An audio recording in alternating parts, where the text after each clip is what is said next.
Guys, nandito ako sa BM para bili tayo ng tuba kasi sarap daw yung tuba ay. Oh, yan yan, te? Oy, what? Ito, te. Isa lang. Dalawa po. Dalawa po. Oo. Ito lang. Sakto naman.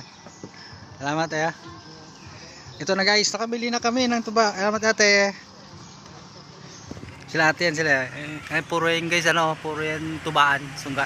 Yung mga puno niya ng kahoy. Kahoy. Puno ng niyog. Marami. Ganito yan sila, kuya.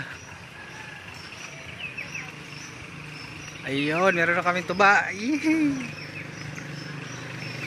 Tawag nila dito guys ay coconut wine. Mag-inom kami ni mahal ng tuba. Tapos maglasing kami dalawa.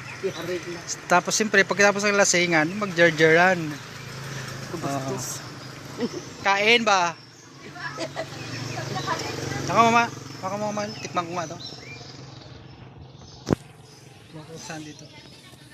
Saan dito bigyan natin kay Vince to? Ha? Ito tikman ko. Oo.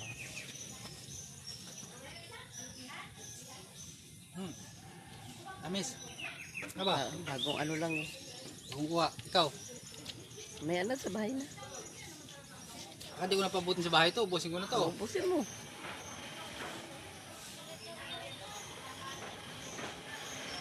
Sarap. Sarap guys, tamis. Ang problema lang dito guys, pag pinatagal nito, nangyari bukas sa painin, maasim nito para sa suka. Kaya pag mas maganda yung bagong kuha pala kasi inabakan ko si kuya kanina.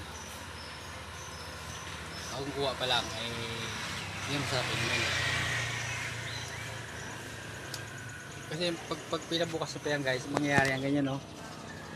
Yan ang mangyayari niya. Sukang tuba. Suka na siya. Yan. Nagiging suka na siya, tuba. Ay kaya salamat ah. Dito na lagi kami sa bibili ah. Kaya ano na nagbili ako ang tuba. Sino?